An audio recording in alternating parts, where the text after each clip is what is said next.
Hello and welcome to When the Flames Go Up, an ATFC podcast with me, Will Brown. This is episode 2. If you're new, hello, welcome. If you're back again, blimey, thanks for coming along again. Superb. We'll hit our stride in about 8 episodes time, so cling on, keep the faith, up the shots. If you want to get in touch with the show, please do. Email atfcpodcast@gmail.com with any questions, correspondence, letters, ideas, and follow us along on X at ATFC Podcast. Until then, enjoy the show. Right, let's get into it. We've got our panel today. We've got 4 people on the panel. Myself, Will Brown in Lewisham, and we've got Julian, Ian, and a new guest this week is Joe Cookson. How are you doing, Joe? And give us a little intro on your shot supporting. Thanks for having me on. My name's Joe. I live near Exeter, so a bit of away from the shots, a bit away from the older shot. I'm from the Rec, but my dad took me when I was, I was just trying to think when I was about 4 or 5, which was sort of 2000, 2001, and I think I was mascot in 2002 at home. I think it was 2002. Someone can probably check this on Footballogy, but at home to Bedford Town. I remember meeting, I think, Roscoe Dezane and a few other players, and I think I got the bug then, never looked back really. It's been ups and downs, but yeah, shots are in my blood now, and always will be. So yeah, love it. Great stuff. Yeah, great to have you on. Let's get into it and chat about the Stockport County game. We were all there in different parts of the ground as well. So it was 2-2 against Stockport, a nice topsy-turvy cup tie on Sunday. Strange scheduling from the FA Cup, I thought, because there was a game on at 1:30 and then 2 games on at 2 and then another one on at 3:45. No idea what they did. I'll just run through the minutes of the goals. Josh Stokes set up by Glover in the 10th minute, deflected goal. So, that was nice. 3 minutes later, Neil with 2 L's, fired that one into the top corner. And then immediately after the break, Paddy Madden inevitably scored. Nick Powell set him up. And then in the 67th minute, Josh Stokes, in one of the greatest counter-attacks I've seen at the Rec, finished off that move from Tolaj's swung pass. I guess immediate thoughts. How do we feel about that result on Sunday? Let's go to you, Julian. I thought the game was absolutely superb, and the performance from Josh Stokes was just out of this world for me. What I really liked was he was just not getting knocked off the ball. They were all trying to have a go at him, and the whole of their midfield just could not get the ball off of him. And of course, as we saw in the 34th minute, the central midfielder had been booked already. Their manager was really worried that they were going to be down to 10, and so he made the decision to take him off. And I think that was just because of how good Stokes was playing. And with that goal that you mentioned, the equaliser in the second half, the way he just rolled his player, it was exactly the same as that goal that we saw in Swindon, when Tolaj scored. It's just so strong. For a 19-year-old, it was just unbelievable performance. I was, not ashamed to admit it, that I was bouncing up and down in the East Bank when that goal went in. It was absolutely superb. Love that. Yeah, I think it's his on the turn. It was unbelievable on Sunday. It really showed. He does it most games, but he was doing it to everyone on that pitch on Sunday. Nobody could get near him. How did you find it, Ian? Yeah, I loved the game. Great performance, value for money. And what I loved was that we just really gave it a good go. You didn't feel like we played within ourselves. From, I think, the first minute, we tried to do the same as we did at Swindon. I think it was Barham had an early sort of maraud forward, trying to get into the box, and that showed the way we were going to play, and the fact that Glover was a great performance down the left. The persistence, if you go and watch that first goal again, the way he just keeps battling past people and back again and so on to get the ball to Stokes. And yes, whilst it was a deflection, very well deserved goal, and showed the thing of not giving up there. I was obviously a little bit relieved at the end because my 3-2 Stockport prediction nearly came in when Sarcevic probably should have scored and blazed it over the bar. So a mixture of pleasure and slight relief, I suppose, that didn't go in, and we get to go up to Edgeley Park next week. Yeah, great. I did just have a look at that, the Glover assist for that Stokes goal as well. It's like a pinpoint pass. I know it's only like 15 yards, but he finds him in that tiny little gap that he created for himself, which is all he had to do before he unleashed.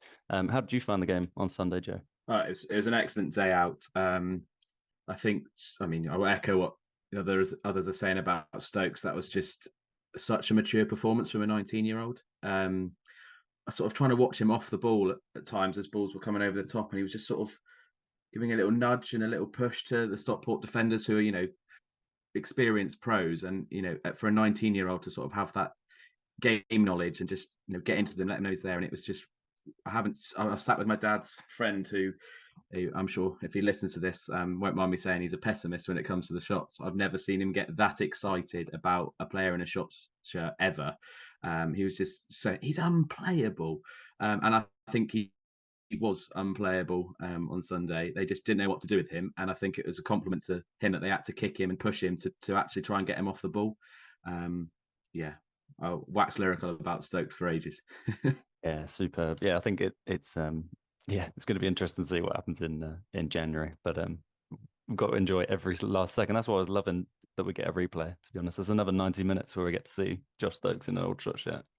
And it's another 90 minutes for him to be in the watched by loads of other people as well, which is probably not good for us. Yes, well, the replay is on live on BBC next Wednesday. So that's a big juicy lump of money as well. So I think we get 30,000 for the privilege to be live on BBC. So that's a big bonus for us as well. Has anyone got any other kind of shout outs for the team performance against Stockport? I thought it was brilliant. And I found it hard to pick out some standouts other than Stokes, but I thought the two in midfield, after what we talked about with Willard, with how strong Stockport's midfield was, I thought Willard and Frost, I mean, were complete unsung heroes. Yeah, Willard, I think I'd like to see him perhaps play that role more in future games. Because previously when he was playing for Molesley and McNeil, he was probably a sort of trying to play more attacking, whereas I think the defensive midfield role and marking people and not giving them space could be more his strength. We've obviously had Theo Roodrington playing that role as well this season. Theo obviously didn't look particularly good the first time I saw him at Ebbsfleet, but has improved. But yeah, maybe Willard should get a run in that position for future games. Yeah, I just want to echo that as well. And I pointed out last week, it was my area of concern was that we might be overrun in the middle of the park. But fair play to Tommy Willard and Frosty. They really did do the job. Although having said that, I think you mentioned at the start that Nick Powell did get away really early in the second half to make the crucial assist for their second goal. But overall, I thought they're excellent. I'm guessing that Tetek is injured at the moment because he wasn't obviously even on the bench. But it was really good to see Stuart O'Keefe on the bench, although I'm not sure there was ever a plan to get him onto the pitch. But that is for me a really good sign that he's going to be not too far away. And of course, any more competition for places is only going to be a good thing. Yeah, agreed. Yeah. And what about you, Joe? Who was your standout other than Josh? I think one is sort of I picked out. I think was Minoga as an attacking threat on Sunday. Just some of his runs from well, I think he was playing right back, wasn't he? But some of his runs, just he gets the ball up the pitch so quickly, and I think Stockport really struggled to deal with him, and that allowed Stokes and Glover and the other front players to sort of create a bit of space for themselves. And they pulled Minogue down quite a lot, and he was really good at actually drawing fouls in that final third. And I think he's one that we need to sort of praise as well, because that's obviously not a position he's played as much this season, and I think he looked really adept in that position. Yeah, agreed. That right back berth seems to be fruitful for anyone that goes there. I mean, Glover gets a nod there, and Minogue. Yeah, I think also a little shout out to Geordie in the second half, who had to make some brave saves. I thought, I think everyone's on the same boat with Geordie, that he's when he first joined, we weren't all that convinced. I think the Eastleigh game probably didn't help when he was sent off for that flying kick. So yeah, I think he's earned some plaudits in the past few weeks, and looked really solid in that second half. I was just going to make a note on Stockport's kind of schedule at the moment. They've got a bit of a weird patch of pre-Christmas games. So they've got Wigan as we record tonight. They've made 5 changes. Paddy Madden's still captain inside. So they've still got a half decent strong side for that Bristol Street Motors Trophy. I think I got that right. And then they've got Morecambe away Saturday before playing us on Wednesday.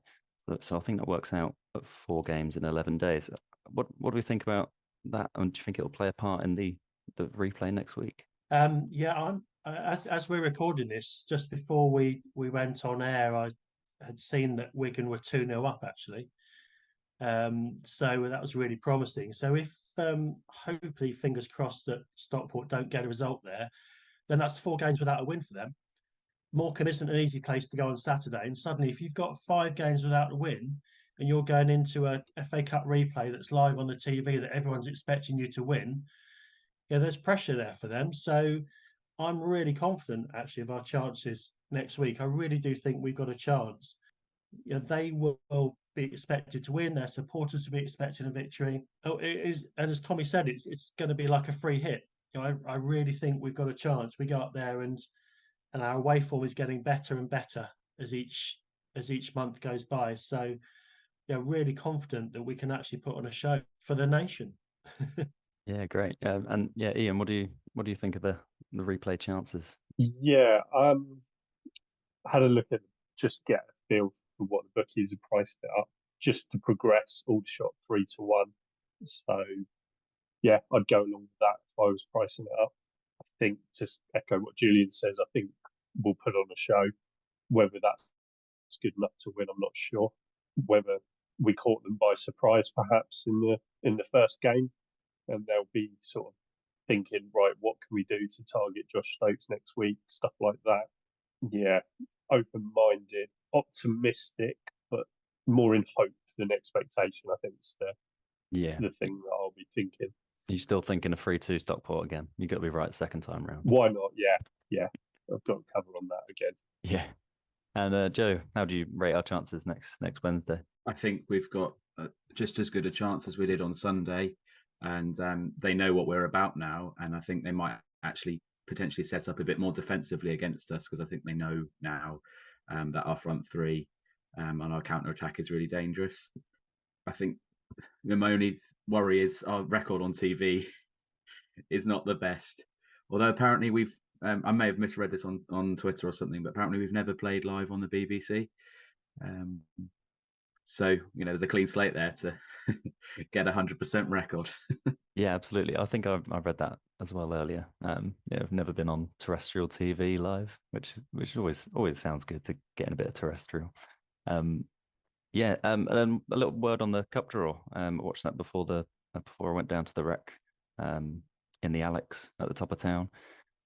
West Brom away is the juicy carrot dangled in front of us. I was with my dad, so we were both kind of delighted that we might be getting to play West Brom. The only thing is he's going to Thailand at the end of December, so he's going to have to pay a lot of money if we go through. So that's the thing that's facing him now. How do we feel about the draw? And happy about it, Julian? Yeah, I think it's a really good draw. I think it's a really good draw, and whoever gets through next week will go there with a positive attitude. They'll enjoy the day.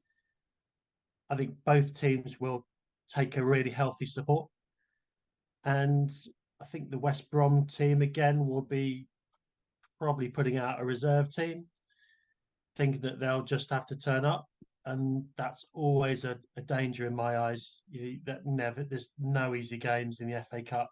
So overall, I think it's a good draw, and for me, living in South Wales and Joe and Exeter, it's a game we can get to as well, quite easily. Nice. Oh, yeah. What do you think of it, Joe?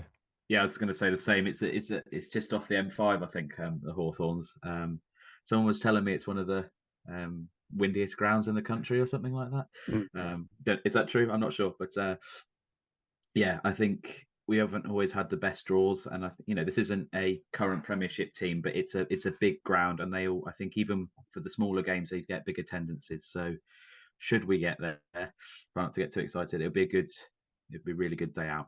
Yeah, it was weird. My gut feel, obviously, hearing the draw before the Stockport game, because we're used to having the third round draw on Monday night, it was probably the right sort of level of draw, that it meant that it wasn't something underwhelming, so ruined the Stockport match, but also wasn't so big a draw that it was making everyone really, really nervous before the game. So probably about the right level. Looking forward to hopefully attend it if it happens.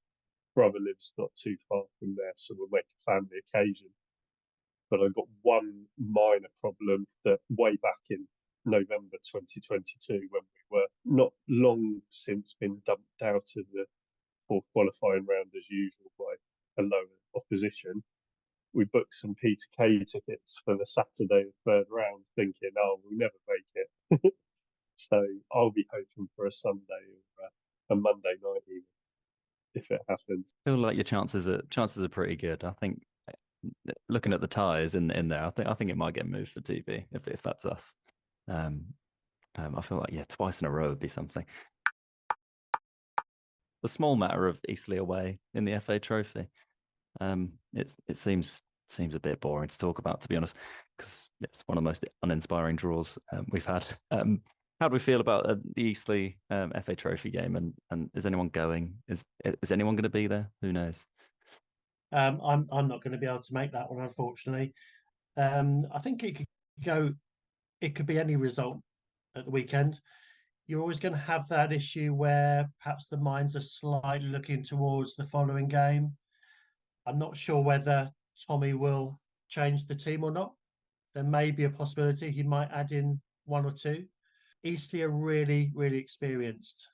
If you look at their team, they've got experience running right the way through. You've got Paul McCallum at the top end, who's the top scorer in the league. You've got some really experienced midfielders in there as well, and defenders too. So they're a big, experienced team. And if any of you watched the game at the weekend in the FA Cup against Reading, they know what they're doing, basically. And the interesting thing for me that Tommy said was that we ain't going to win the FA Cup, but there's a good chance that we could do well in the FA Trophy. So that tells me that he's going to be taking it really seriously.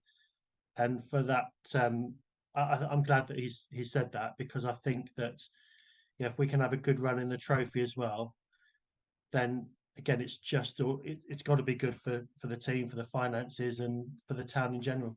Yeah, agreed. Yeah, if we can sing "Que Sera Sera" in the FA Trophy rather than the FA Cup, that would be nice. Yeah, how do you feel about it, Ian?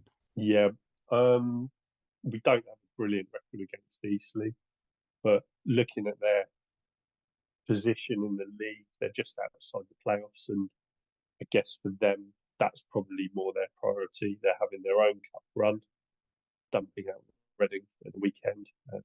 Can't remember who they got third round, but maybe they'll start to think more about the FA Cup. So good chance to get a little bit of revenge, because that August game on TNT Sport, where Yordi had his howler, and I don't think sort of done ourselves justice at that point. And also Eastleigh weren't on a good run then, so it'd be good to try and put that one right. And obviously we've got the league game with the Monian week after. So, yeah, if we could only win one, I'd rather have the 3 points, but I don't see why we can't progress on Saturday. Right, yeah. And Joe, how do you see it on Saturday? I really struggle every time we play Eastleigh because most of the times I've watched them, I've really not been that impressed with them as a football team. They always just seem to win ugly, and that probably just annoys me. But every time we play them, we seem to get a player sent off. I think we had obviously Geordie this season. I remember going there, and I think it was Cody Lyons Foster, and then another one time, and Kellerman got sent off against them as well, I think. And we just, we seem to. I think they're a bogey team. We've won 3 times. We've beaten them, I think, in like 17 or 18 attempts since we've been in the National League, and it's I really want to beat them because they just annoy me. Yeah, to be honest, I hate them. I'm so glad when I saw the draw and they got Barnet or Newport. Absolutely deserved. Have that. I hope they enjoy Barnet away. Yeah, I guess that's probably all we got time for, to be honest. I know we've packed in like 2.5 minutes about Eastleigh, which is hilarious. Again, deserved. Yeah, I'm another that don't like them.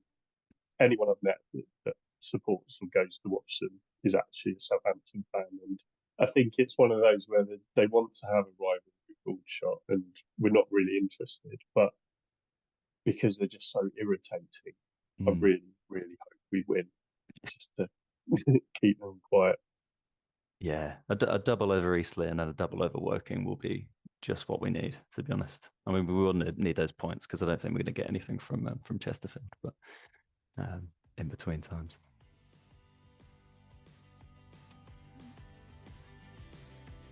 Thanks for listening to this episode of When the Flames Go Up, an ATFC podcast. We'll be back next week, a little bit later after the Stockport game. So that's on Wednesday night, live on BBC Two. Enjoy the games and speak to you next week.